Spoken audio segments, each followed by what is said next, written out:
Rafael Archondo está con nosotros, periodista, analista, catedrático universitario. Rafael, buenas tardes, gracias por entrar en contacto con F10. Buenas tardes, Beatriz, un gusto saludarte y saludar a tu audiencia. Es así, es como lo dijiste, estoy en México. En México recientemente se inauguró lo que ellos denominan el teleférico más largo de esta parte del mundo. Aunque en Bolivia también, en el caso de La Paz, tenemos una extensa e importante cantidad de metros referidas al teleférico. ¿Qué características tiene? ¿Con qué emoción se inauguró este nuevo servicio de transporte en México? ¿Qué características tiene? Te invitamos y te hago la pregunta porque tú has estado haciendo seguimiento justamente a este tema, no solamente en México, sino en nuestro país. Correcto, Beatriz, exactamente, se han inaugurado dos líneas de lo que se llama acá el cablebús, ¿no? Ese es el nombre que ha adquirido, nadie le dice teleférico, para todos es el cablebús, y son dos líneas que comunican, digamos así, una estación del metro de la Ciudad de México con alguna zona específica de la capital, ¿no? Específicamente la delegación Madero o la alcaldía de Iztapalapa, ¿no? Entonces hay una línea 1 y una línea 2. De alguna manera, pues los mexicanos están por primera vez en su ciudad experimentando esto que los paseños lo hemos vivido ya hace mucho tiempo. Es correcto lo que tú decías, se está diciendo en los medios que es la más extensa de América y sabemos tú y yo que no, ¿no? El teleférico de La Paz tiene 32 kilómetros y las dos líneas de cablebús que acaban de inaugurarse en las últimas semanas en México tienen una 10,6 kilómetros y la otra 9,6. Entonces, bueno, más o menos alcanzan a 20, podríamos decir, kilómetros, lo cual está todavía por debajo de la red de teleféricos que tiene la ciudad de La Paz. Las características son prácticamente las mismas. Yo todavía no me he subido, Beatriz, tengo que confesarlo. Prometo hacerlo pronto para poderte contar, pero me parece que yo lo que he visto un poquito de lejos, ¿no? Y a través de los videos es que pues es prácticamente la misma, tiene las mismas características que el teleférico paceño, ¿no? Son prácticamente las mismas, tiene el mismo aspecto, digamos así. Creo que en eso no hay mucha diferencia. Hablemos del tema de costos, y es otro elemento fundamental que te ha llamado a la investigación como periodista y como interesado en ese tema. Se hizo hace unos meses, hace un año, una licitación en México, donde se presentó también la empresa Doppelmayr que realizó la construcción del teleférico aquí en la ciudad de La Paz. Llamaba mucho la atención la diferencia en el tema de costos con respecto al teleférico que tenemos acá en la ciudad de La Paz, en el tema de construcción por metros, que entiendo que es como se mide así. Si podríamos tener esa relación en el tema de referencia de costos, me llama mucho la atención lo que tú dices. Es casi igualito, similar al que tenemos en La Paz. Bueno, yo creo que México tuvo una estrategia mucho más eficiente, mucho más inteligente que Bolivia en relación a los costos, precisamente. La primera, digamos, el primer secreto para que el teleférico mexicano sea más barato que el boliviano fue hacer efectivamente una convocatoria pública para que se presentaran las empresas interesadas en construir las dos líneas del cablebús y se presentaron efectivamente varias empresas.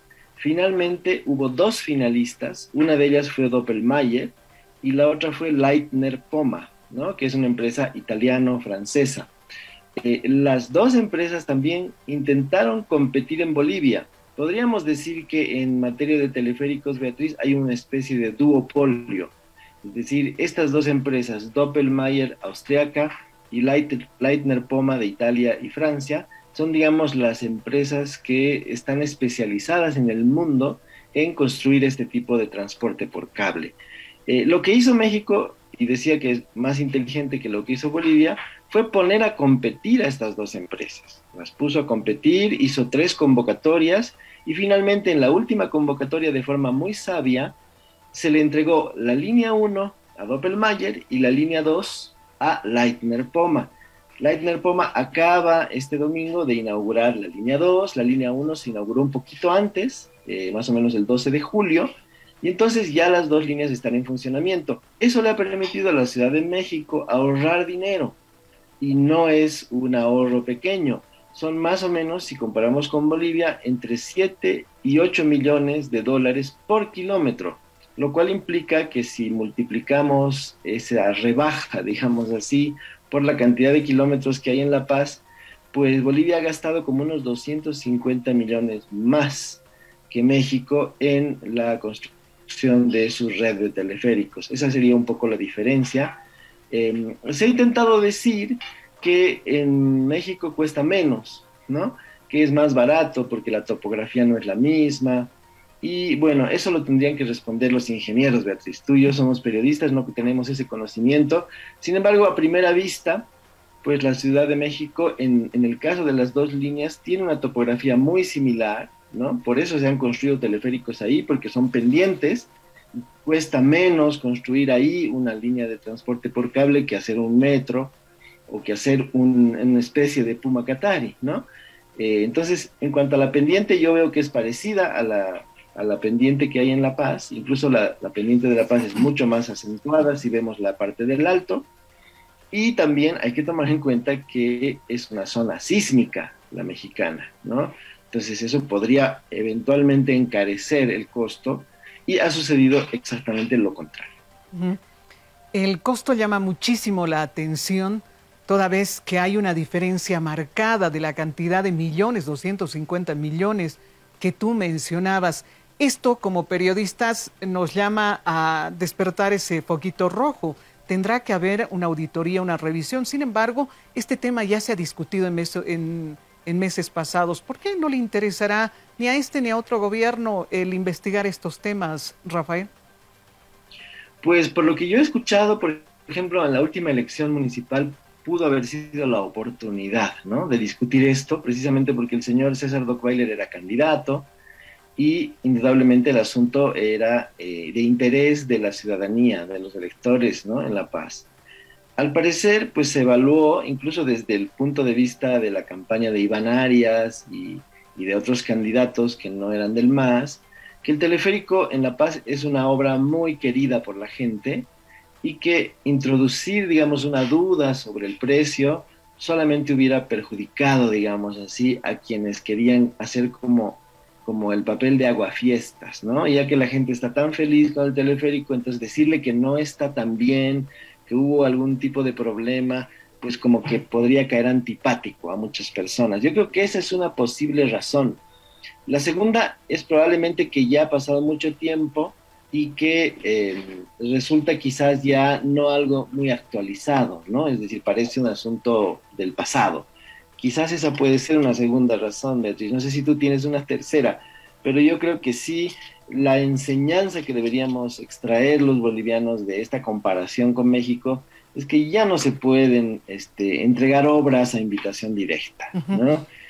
Mucho menos obras con ese costo.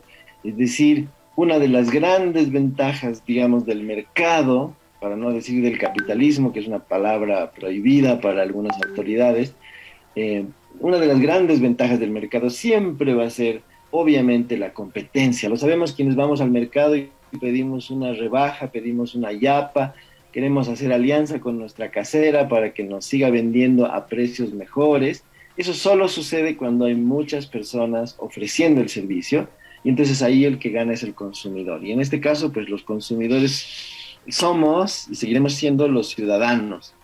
Y creo que así como a los periodistas nos interesan estos temas, ojalá también, ¿no?, se pueda establecer una discusión para, no sé si prohibir, pero por lo menos evitar lo más posible invitaciones directas, más si sabemos que, por ejemplo, hubo un beneficio casi monopólico, ¿no?, en La Paz, y se beneficiaron, por ejemplo, personas como el señor Carlos Gil, que es el dueño de La Razón, que se encargó, como sabemos, en La Paz de construir todas las estaciones del teleférico y entonces ahí obtuvo una buena tajada y creo que ahí tampoco, por supuesto, hubo ninguna licitación y todos son contratos entre amigos. Ujú. Este es un tema que no tendría que quedarse en el olvido por más tiempo que pase, toda vez que si hay una observación si hay algo que se siente que es irregular, las autoridades que están llamadas para trabajar en eso tienen que despejar las dudas. Rafael, antes de cerrar este contacto y brevecito, acaba la Organización de Estados Americanos de emitir un comunicado sobre lo que acontece en Bolivia o lo que aconteció en Bolivia con la decisión de la Fiscalía que en base a un informe cerrar el caso fraude electoral. Dice textualmente, habiendo analizado el documento, la Secretaría para el fortalecimiento de la democracia de la Secretaría General de la OEA se ve en la obligación de señalar los errores y las omisiones más evidentes del mismo, así como de reiterar los hallazgos del análisis integral electoral realizado por la Organización de Estados Americanos el 2019. Hace una serie de observaciones sobre el fallo o la decisión de la Fiscalía de cerrar el caso sin tomar en cuenta algunos elementos, tan solo con un informe de Salamanca. Brevecito y aprovechando que tú también haces análisis político, quisiera tu percepción en torno a este tema. Pues yo invitaría a los amigos a ver los videos del señor Corchado, ¿no? El señor que en Salamanca hizo, digamos así, sobre las elecciones de 2019. Si uno mira los videos y conoce la trayectoria académica de este señor de la Universidad de Salamanca, va a encontrar que es un señor muy prestigioso, que tiene muchos trabajos académicos importantes, pero se va a dar cuenta en 5 minutos que no es especialista en temas electorales, ¿no? Lo que él ha investigado y por lo cual él ha tenido elogios, méritos y una serie de reconocimientos, es la inteligencia artificial. Eso es lo que él ha trabajado durante toda su vida académica. Entonces, solamente con eso, Beatriz, te diría que no hay punto de comparación entre un equipo de 32 expertos de la OEA que llegaron a invitación del gobierno de Evo Morales a Bolivia para investigar lo que sucedió en esa elección y este reporte de 3 personalidades académicas españolas que no conocen el país, que no conocen el tema electoral.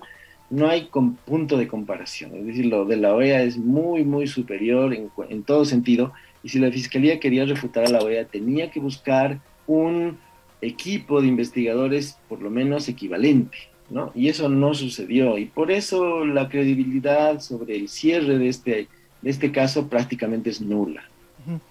Rafael, un fuerte abrazo a la distancia. Muchísimas gracias por este contacto. Hasta una próxima oportunidad.